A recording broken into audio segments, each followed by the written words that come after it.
Hi everyone, welcome to this class with Miss Eka. Happy learning!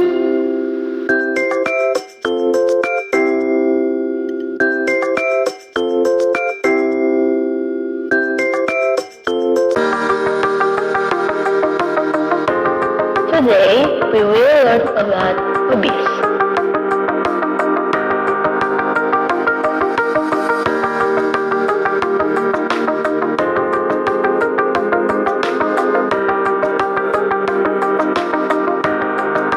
What are some examples of hobbies? Drawing, reading,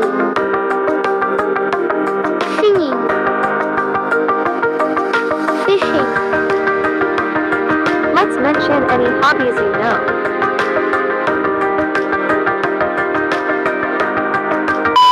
Let's practice. Arrange these words into perfect words.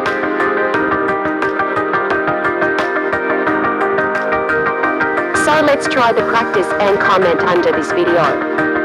Thank you for watching all.